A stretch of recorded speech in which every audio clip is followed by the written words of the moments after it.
para com os irmãos. Abra comigo a sua Bíblia, no texto conhecido, assentado onde você se encontra. Aleluia.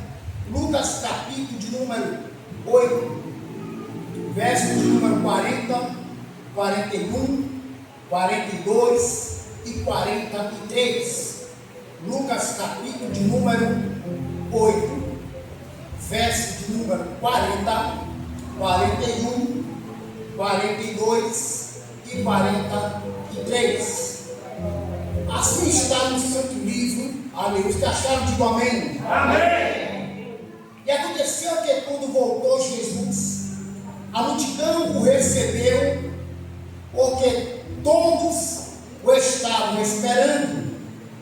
E eis que chegou um varão de nome Jairo, que era príncipe da sinagoga, e prostrando-se aos pés de Jesus, rogava-lhe que entrasse em sua casa, porque tinha uma filha única de quase 12 anos. Diga comigo, 12 anos. 12 anos. Que estava à morte.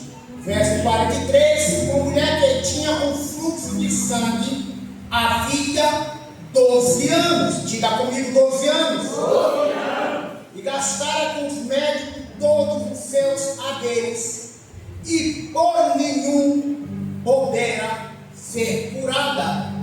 Soberano amado Deus, eterno Pai, ó Deus, nessa noite, neste dia, meu Senhor, mais uma vez eu entrego a minha vida nas tuas mãos, reconhecendo, ó Deus, que sou um homem falho, carente do seu perdão, no soberano nome do seu Filho Jesus, mas que nessa noite, meu Senhor, o Senhor continue falando conosco, somente para que o teu nome permaneça excelso nessa casa, glorificado neste lugar, Senhor.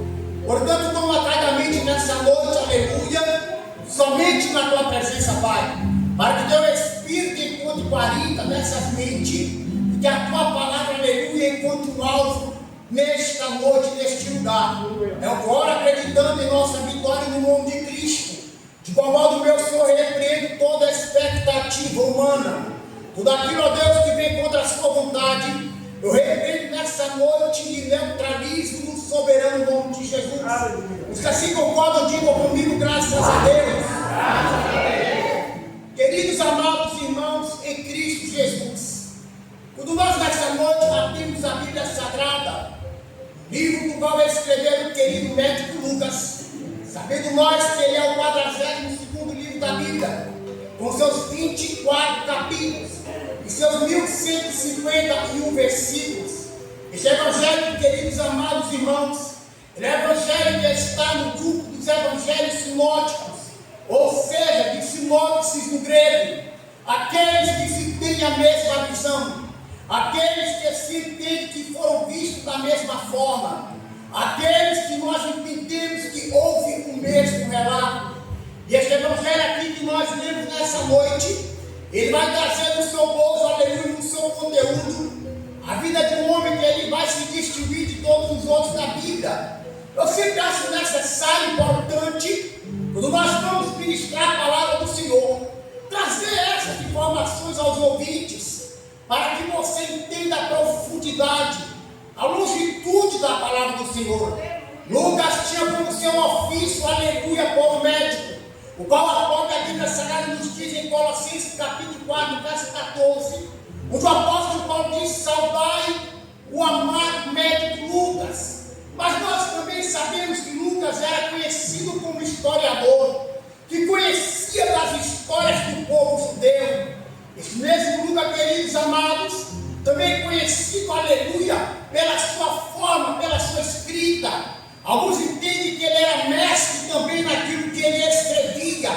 Observe que Lucas, ele era um cooperador do Evangelho e também do ministério do apóstolo Paulo, o qual o mesmo Paulo vai nos dizer, vai citar, livro de Filemão, capítulo, verso 23, onde ele diz assim: saúdam-te, aleluia, Epafras, meu companheiro nas prisões por causa de Cristo. Observe que Paulo ele ainda vai além, e Paulo vai dizer assim no verso 24, vai citar Marcos, Aristarco, Demas e Lucas, meus cooperadores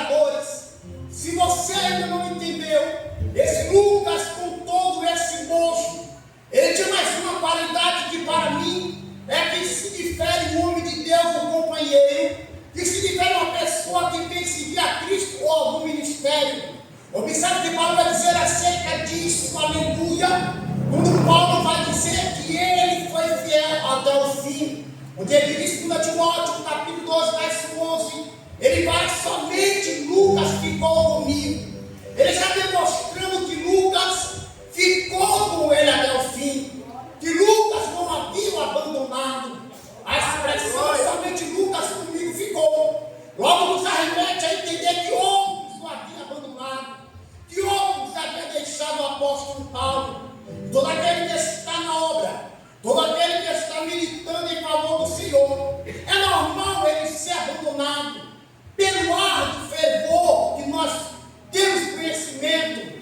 Foi ministrado aqui na sexta-feira pela diaconisa da Seara acerca do chamado de Jeremias, acerca do chamado árduo, mas sobretudo profícuo, um chamado de que Deus havia levantado para levar a palavra para o povo que não queria ouvir. Observe que Paulo diz que somente Lucas com ele ficou. O amado querido Lucas, meus amados e queridos irmãos, ele vai escrever também este evangelho aqui. Ele vai também escrever um certo Teófilo. Teófilo significa aquele a quem Deus ama, ou aquele amado de Deus. Ele vai escrever da seguinte maneira na palavra do Senhor. Lucas capítulo verso 3, ele diz assim: pareceu-me também a mim conveniente escrever este tratado também a ti, ó excelentíssimo Teófilo. Então Lucas, quando ele vai começar a escrever este evangelho, ele vai não escrever somente para Teófilo, que estava nas partes altas da corte, mas subentende-se também que para todos os gentios que estavam naquela dispensação, eram pessoas que não eram judeus, eram pessoas como eu e você, que não fazemos parte, aleluia, da nação judaica, mas que também havia de ser alcançado por Cristo pelo seu amor. Observe que nessa passagem aqui, amados e queridos, ela logo nos traz a luz esse capítulo de número 8, e é necessário que você preste atenção, porque esse texto que eu li nessa noite, ele é um texto conhecido de verso e prosa. É um texto pregado que nós conhecemos grandes pregadores, mestres na palavra. Já ministrar acerca dessa passagem, que vai trazer duas distintas situações. Não obstante a isso, nós também observamos que nas duas distintas situações existe algo em comum, que é o número 12, vou chegar nele bastante. Mas observe que as duas distintas situações, elas possuíam uma coisa em comum.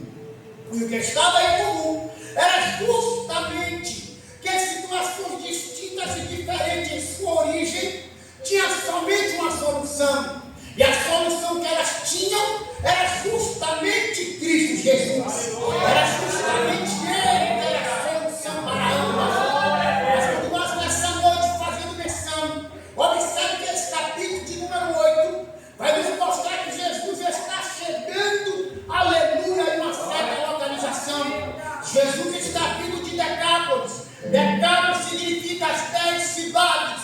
E chegando de Decápolis em uma embarcação, ele é chegado da terra dos Gadarenos, ou da terra dos Gerazenos, se você assim entender. Jesus chegando ali na terra dos Gadarenos, me permita terminar essa escritura, num barco de aproximadamente 8 metros de comprimento, de aproximadamente 2 metros e 30 de largura e 1,5 metro de profundidade.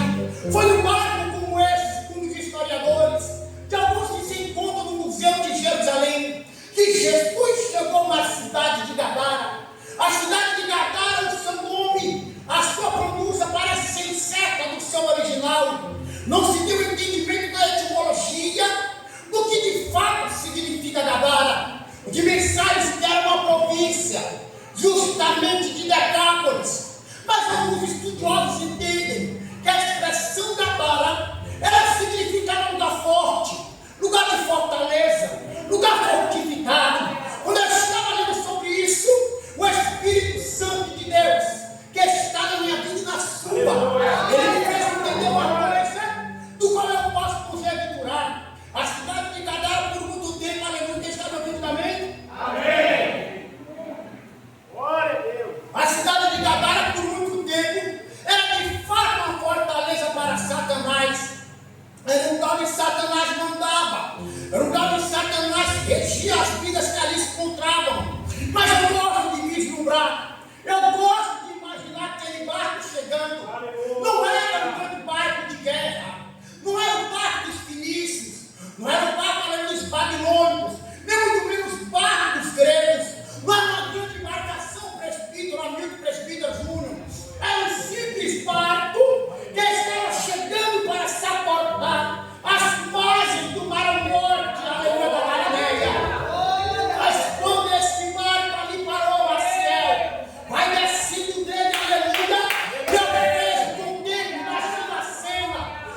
Não está chegando Sansão com o seu poder colossal, com o seu poder de uma queixada de jumento, matar mais que 1000 filisteus, de derrubar as portas da cidade de Gaza. Não estava chegando Davi com a sua espada, não seus gatitas, do qual a espada ficou empunhalada nas suas mãos.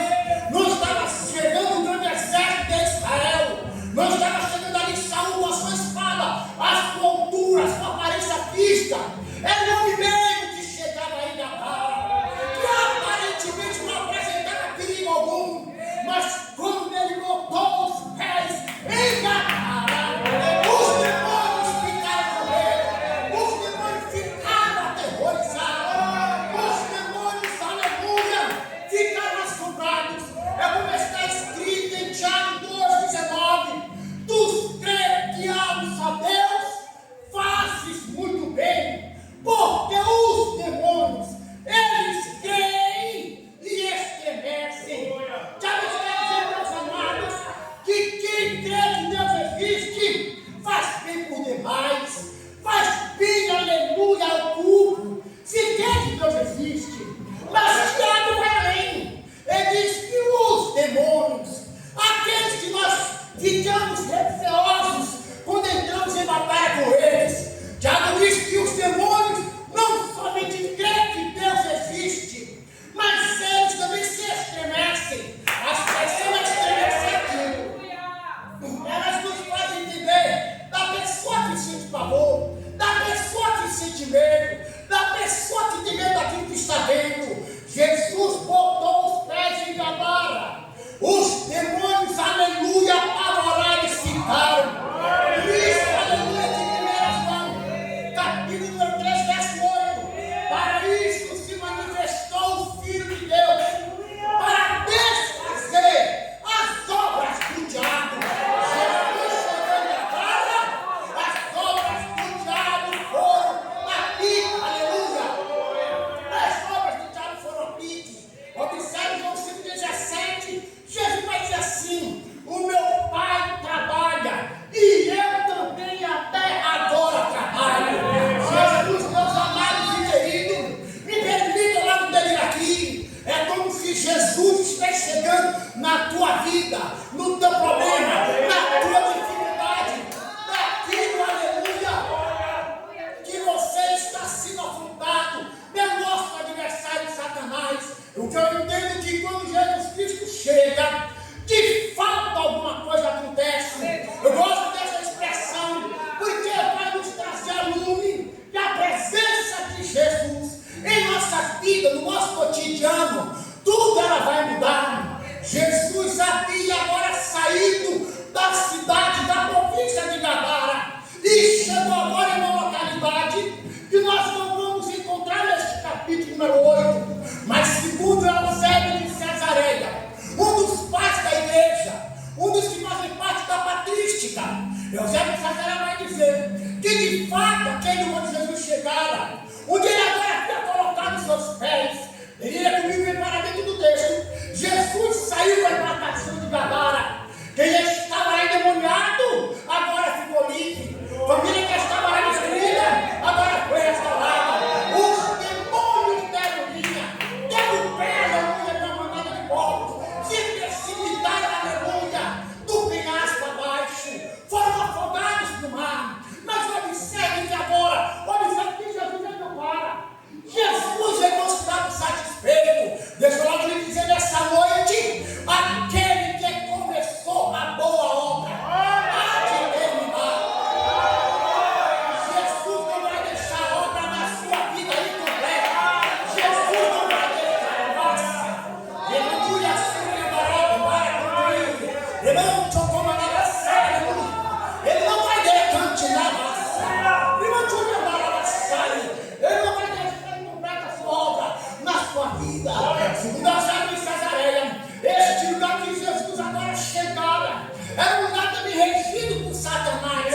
Observe que Eusébio de Cesareia, ele vai trazer o entendimento daqueles que estudam que Jesus havia chegado em um lugar que era também conhecido por Parneiras e também mais conhecido como aquele lugar, aleluia, que dizia sobre Cesareia de Filipe, que era um lugar, meus queridos amados,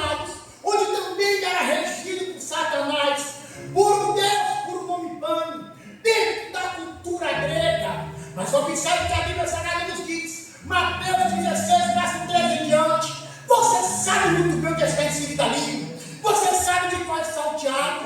Quando Jesus chegou nas partes de Cesaré de Filipe, logo, aleluia, ele usou a célebre frase, que as portas do inferno, no verso 18, não prevaleceriam na sua igreja. E chegando Jesus, aleluia, em Cesaré de Filipe, uma grande multidão apareceu. Uma grande multidão já o aguardava. Vem comigo, aleluia, e vamos entender o que está inserido dessa expressão que uma grande multidão aguardava. O nome de Jesus já era notório.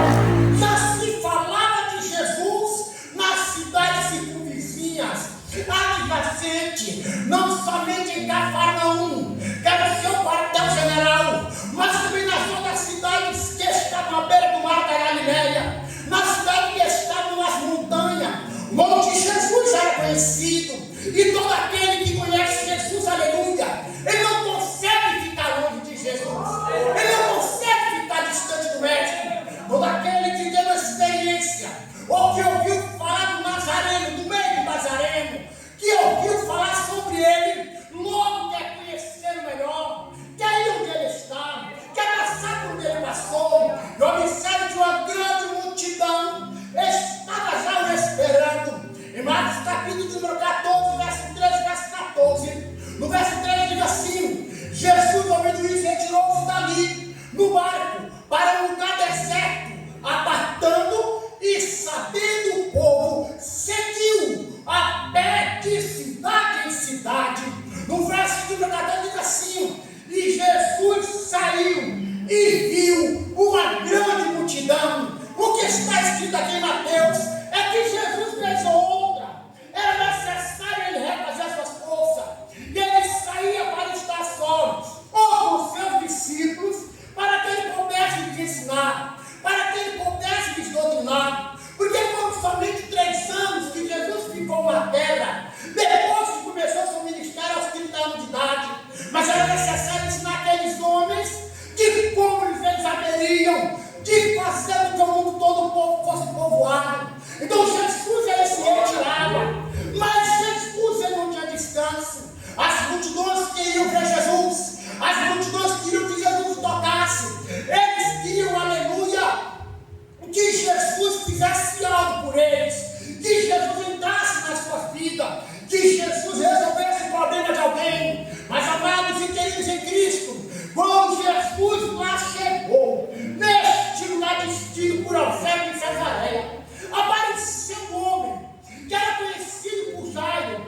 Esse homem, por nome Jairo, ele era príncipe de uma sinagoga. Para que você entenda, sinagoga era como se fosse um lugar como esse, só que não nos rudimentos cristãos que eu sigo e que você segue. A sinagoga era um lugar onde eles se reuniam para ler a Taná, para ler o Pentateuco, para ler os 5 livros, para ler os livros históricos, os livros poéticos, para falar acerca das escrituras, acerca da lei. Era lá que esses homens se reuniam. E esse homem, por nome Jairo, ele era príncipe, ele era o principal dessa sinagoga. Quando eu estava entendendo acerca de Jairo, eu não entendia nenhuma revelação. E esse Jairo lá na frente vai falar muito comigo e com você. Mas quando ele ali chegou, a multidão já estava, e estava aguardando Jesus. Quando Jairo viu Jesus Cristo, logo ele ficou no maior lugar que nós devemos estar. O maior lugar que nós devemos estar, entenda, meus amados irmãos, não é no estrelismo, que atenção mesmo pelo meu egoísmo, pela minha vaidade. Eu penso que eu sou alguma coisa, desculpe que eu não sou nada. Porque o melhor lugar onde eu sou grande é quando eu estou nos pés de Cristo. É quando eu estou nos pés dele, aleluia. É quando o limite de Cristo é o chão. É quando eu estou com a minha face na terra, me humilhando. Porque só pode se curvar quem é escravo, quem é cego. E eu, sendo cego, não posso ficar de pé diante dele. Assim fez João na ilha de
ajuda, precisando de socorro. Mas o interessante desta cena, nós observamos uma intromissão. E a expressão intromissão aqui, ela não vai ser de forma pejorativa. Ela me chama a atenção, você precisa delirar comigo na cena. Jairo está interrogando Jesus. Jairo está pedindo, vem para minha casa, vem para o meu lar. Minha casa está em sofrimento, a minha esposa está chorando, a nossa filha querida, de quase 12 anos,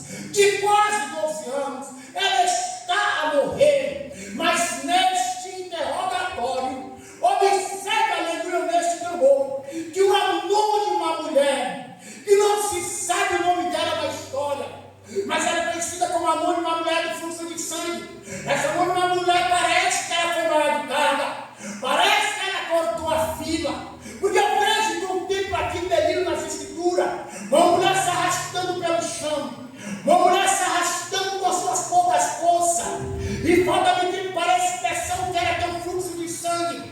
Essa mulher chega enquanto Jairo pede socorro, e nada acontece alheio a Jesus. Você pode até não querer pedir socorro, você pode querer achar que você resolve tudo sozinho, mas Jesus sabe onde está a sua dor. Jesus sabe, aleluia, do que você precisa. E esta mulher chegando por detrás do mestre, ela pegou no santístice, ela pegou no manto de Jesus. Mas, amados e queridos em Cristo, observe que a filha de Jairo, ela já tinha quase 12 anos. E observe que esta anônima mulher, ela padecia de 12 anos com o fluxo de sangue. Observe que o número 12, ele não aparece à toa nesse texto. Você não pode passar por cima disso. Você não pode passar para os outros capítulos sem entender o que é o número 12 dentro da cultura hebraica, ou dentro da cultura judaica. Eu não quero aqui falar de hebraísmo, mas quero dizer que o número 12, ele tem algo muito interessante para mim e para você. Primeiro, é a totalidade do povo de Deus. 12 tribos, 12 tronos, 12 apóstolos, 12, aleluia, tronos onde serão regidas as nações, 12 tronos onde estão os 24 pessoas com 12 apóstolos. Número 12, a completude para o povo de Deus. Segundo o número 12, meus amados e queridos, é a autoridade e o governo divino sobre o povo de Deus. Observe que o número 12 ele não aparece à toa. Ele é a completude do povo de Deus. Ele é por segundo a autoridade do plano divino para o povo de Deus. E por terceiro, o número 12 é ordem, completude e propósito divino. Ou seja, eram duas situações distintas. Uma estava a padecer 12 anos. Uma estava a padecer 12 anos da sua vida. E outra estava a completar 12 anos. Logo você vê a distinção de uma da outra. Um já não aguentava mais de tanto sofrer. Por causa do seu sofrimento, ela tinha perdido todos os seus haveres. A expressão haveres, dentro do grego, ela significa bios. E essa expressão bios, ela subentende algumas coisas. Primeiro, vida, boa vida, vida abastada, existência. Quando o texto diz que essa mulher havia gastado todos os seus haveres, você precisa adentrar comigo para entender que essa mulher já não tinha mais vida, essa mulher já não tinha mais prazer de viver. Essa mulher representa uma geração, que é a geração que sangra, é a geração que sofre, é a geração que já não tem mais força para lutar, é a geração que não tem quem ajude, quem lhe estenda a mão. É a primeira geração aqui vestida que eles falam. Uma geração que está sangrando em silêncio. Uma geração que está sofrendo e ninguém bate a porta. É uma geração que não tem mais como nem pedir ajuda. É a geração que sangra. Essa mulher representa isso. Ela é uma mulher excluída da sua comunidade, excluída do meio do seu povo.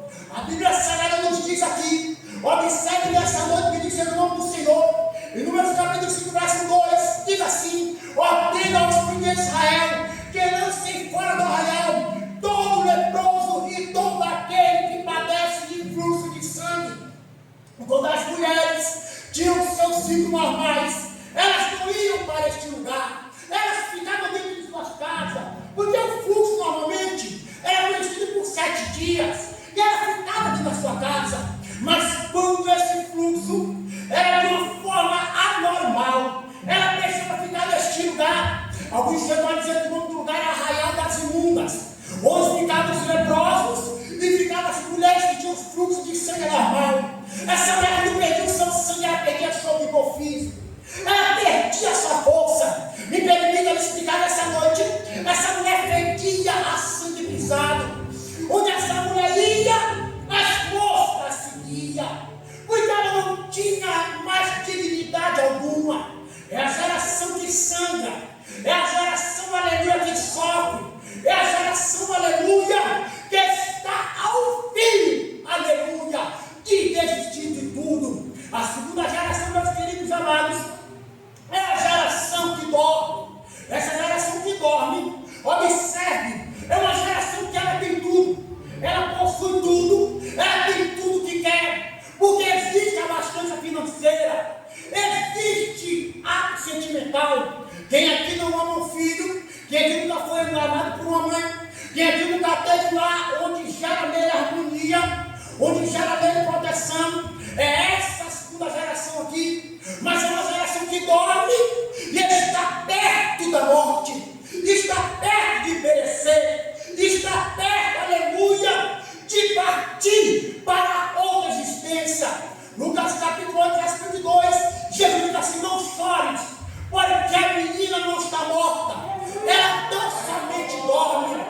Eu vi duas gerações distintas, cooperadora crença, com duas gerações que parecem que tem a ver muito com nós nos dias modernos. Pessoas que sangram, pessoas que sofrem da diabo desgraciada, pessoas que estão sofrendo em silêncio, pessoas que estão como se fosse Jeremias no fundo do poço, pedindo que alguém jogasse uma corda e eu tirasse de lá. Ou quando José foi jogado pelos seus irmãos, também num grande poço. Pessoas que estão atrás de um socorro, mas quando olham para cima, só vê escuridão. Não há quem apareça lá no fim da mão. É a geração que sangra, é a geração que está sofrendo, sem nunca ter cometido nada algum, mas está sofrendo, mas está no limite da sua força. Já foram excluídos, já foram separados. Existem algumas formas de exclusão. Existe a exclusão física, existe a exclusão sentimental, exclusão ministerial. São pessoas que foram colocadas à parte. É essa primeira geração que a nova mulher do fluxo de sangue ela representa. E essa segunda geração, distinta da primeira, é justamente a geração que tem tudo, que pode tudo. A geração que tem privilégios, que tem possibilidades, que tem condição de fazer aquilo que quer. Logo nós entendemos nessa noite que o pai daquela menina era um homem rico, respeitado, a sua casa era abastada, a sua casa tinha conforto, mas observe que meio a tudo isso, que a família Cristiane, ela era uma menina que estava à beira da morte, era uma menina que estava no final dos seus dias. Observe como nós temos pessoas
Não obstante a tudo isso, ao perigo iminente de perder a sua vida, ei, olha para cá, essa mulher não ficou lá, alessando o seu destino. Ela sempre onde estava e foi em busca da solução. Ela foi em busca, aleluia, da solução. Ela foi em busca, aleluia, daquilo que podia resolver o seu problema.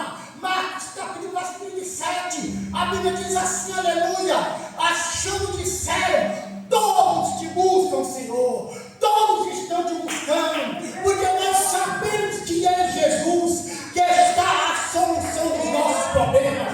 Nós sabemos que é Cristo que está a solução de tudo. Ela saiu e foi buscar o mestre. Ela não procurou dialogar com ele. No seu coração missionária Solange, a geração de Sandra, que sofre em silêncio, acredita somente na sua fé. Eu não preciso que ele me fale nada, eu não preciso nem que ele olhe para mim, mas eu preciso tocá-lo, eu preciso tocar nele. A minha fé está em tocar em Cristo, a minha fé está em tocar no meu Senhor, a minha fé está em tocar nele, aleluia. Paulo escreveu as Efésios capítulo 6, verso 10, no demais irmãos, fortalecendo no Senhor e na força do seu poder, porque, aleluia, quando nele eu tocar, aleluia, aleluia, aleluia, quando ele tocar nele, aleluia, toque em Jesus nessa noite, toque em Jesus. Eu não sei como você veio aqui, eu não sei como você chegou aqui nessa noite, eu não sei se você chegou aqui sem esse último culto, mas eu estou lhe chamando, toque em Jesus, toque nele nessa noite, aleluia, toque em Jesus nessa noite, toque nele, Jesus Cristo diz também, me tocou.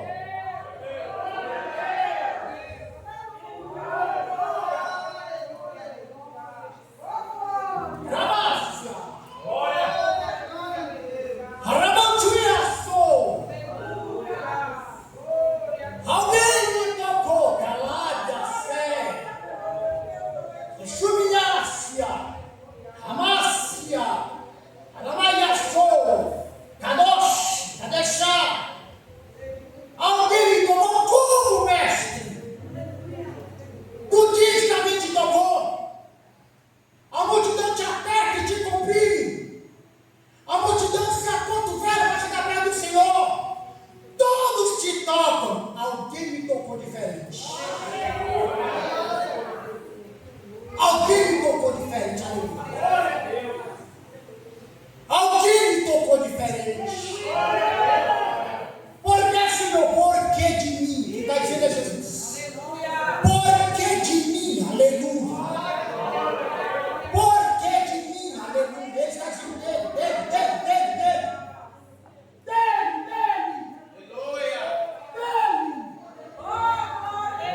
Nossa! Por que de mim? Aleluia. Oh, aleluia. Porque de mim saiu dunamis. De mim saiu virtude. Porque de mim saiu virtude, aleluia. Porque de mim saiu virtude. Isaías capítulo 40, verso 29. Da força cansada e multiplica as forças ao que não tem nenhum vigor. Oh, geração que sangra, aleluia, aleluia. Geração que sangra, geração sem força. Nessa noite eu vim aqui, aleluia, para lhes trazer uma palavra. Que por mais que você sofra, por mais que você sangra, nessa noite, aleluia, o Espírito Santo que eu acredito, que está na minha vida, está na sua. Ele te preenche, ele te dá vigor, ele te restaura, ele te renova neste dia, aleluia. Ele abraça, aleluia.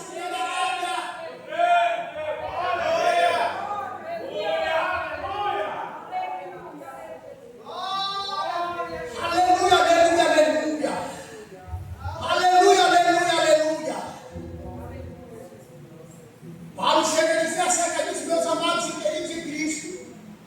Paulo chega a selecionar. Paulo diz em 2 Coríntios capítulo 12, verso 10. Por isso, por amor de Cristo, regozijai-vos nas fraquezas, nos insultos, nas necessidades, nas perseguições e nas angústias. Porque quando eu estou fraco,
A segunda geração é a geração dos que dormem.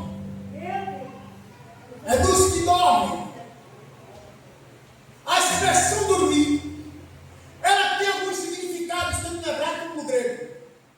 Falta-me tempo para adentrar e esmiuçar para vós outros, porque o tempo já me é exíguo. A expressão dormir, ela pode ser o sono físico, e quando você chega cansado em casa, e você vai para um lugar para dormir. Às vezes o cansaço é tão grande que você nem ora. Vai lá depois parar de madrugada. Mas a expressão dormir, ela também dá-se a entender um sono profundo da alma. Amados irmãos em Cristo, a sua geração é uma geração que está bailando no seu conforto, que está bailando na sua posição, que está gozando dos benefícios,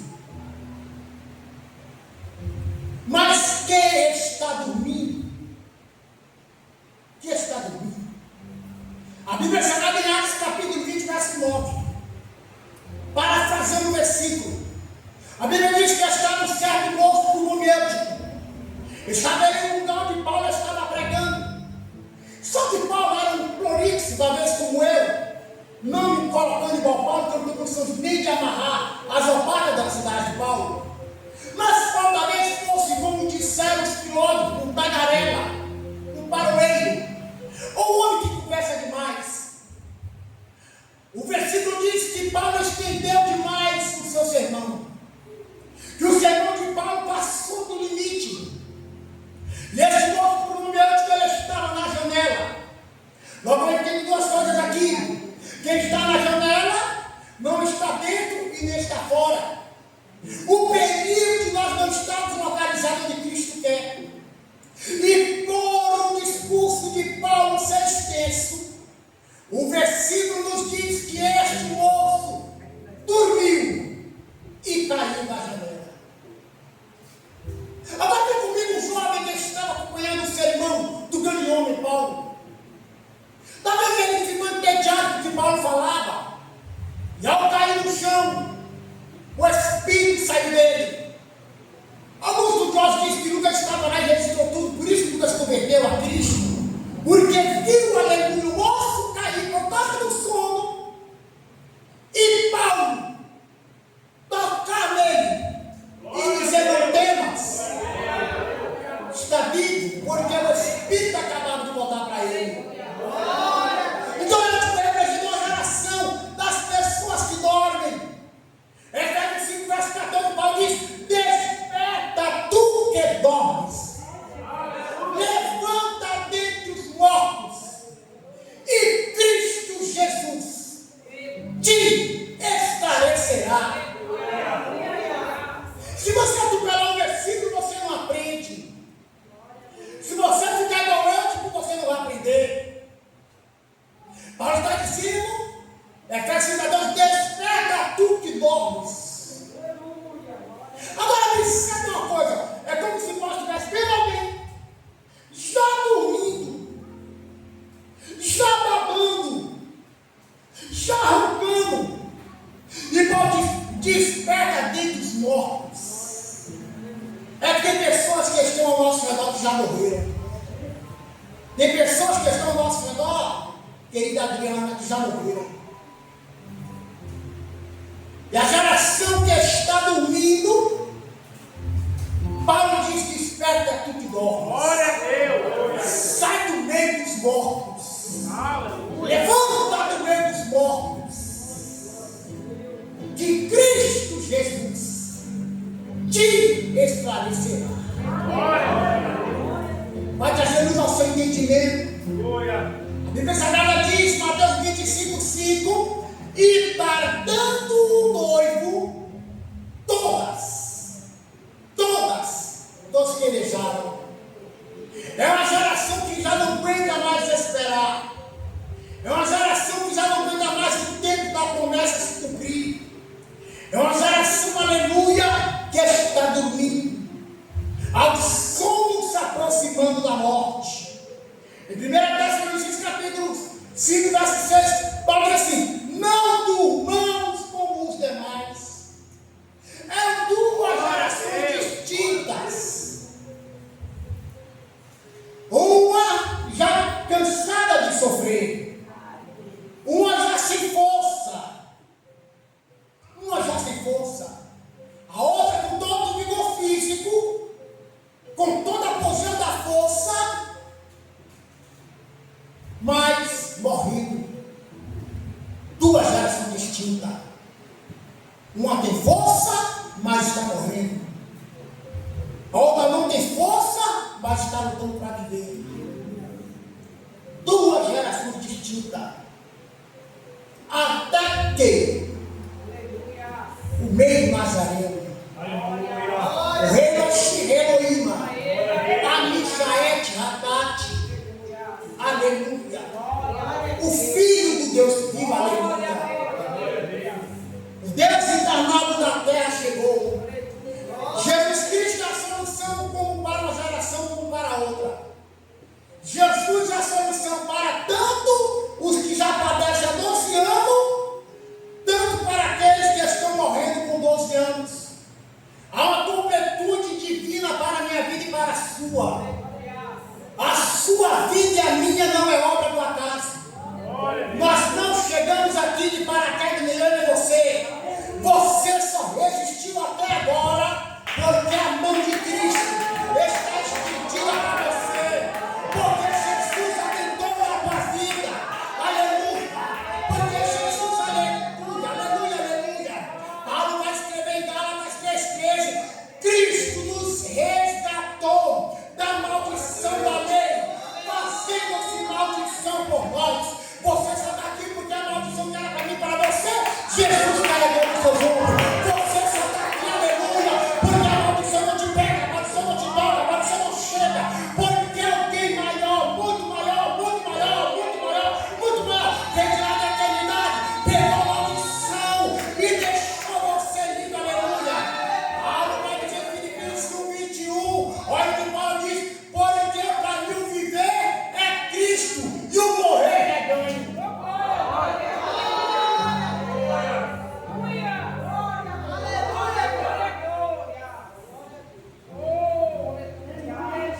Pois para mim, o viver é Cristo. Aleluia. Qual é o teu viver? É tua esposa? É teu marido? É teu trabalho? É tuas finanças? É o seu eu? É o meu eu? É a minha vaidade? É a sua vaidade? Quem é o seu viver? Paulo diz que o meu viver é Cristo.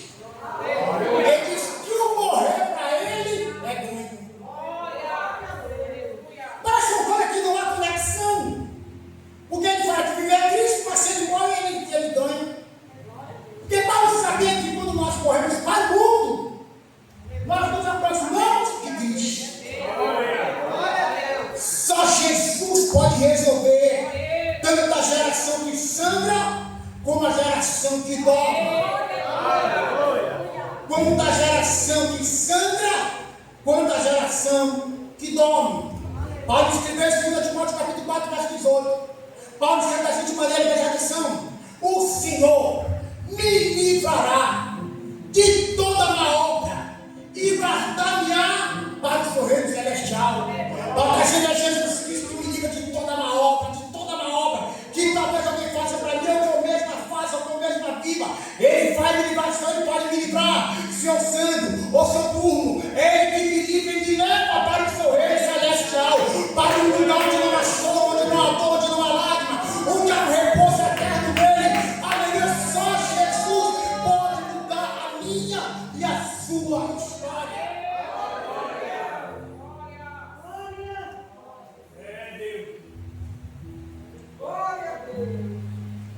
Duas gerações, uma que sangra e uma que dorme. Só Jesus, só Jesus, só Jesus, aleluia. Só Jesus subir para operar uma peça, vai voltar para cima. Só Jesus. Só Jesus, só Jesus, só Jesus. Só Jesus, aleluia. Só Jesus, só Jesus. Diga comigo, só Jesus. Só Jesus. Só Jesus. Só Jesus. Só Jesus. Só Jesus. Só Jesus. Só Jesus. Só Jesus, aleluia.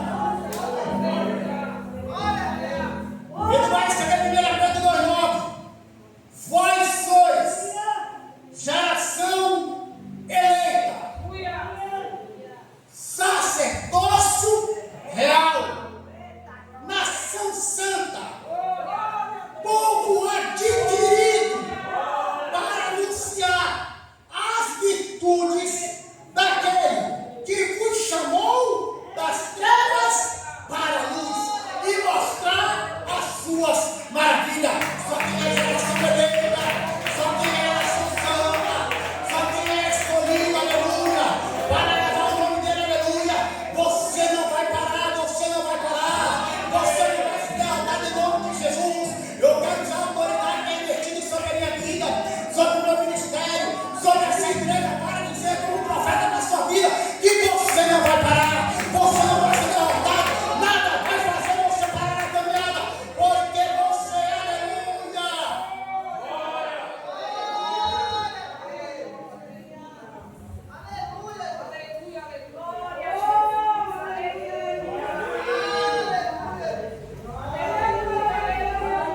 Atos capítulo 4, verso 12.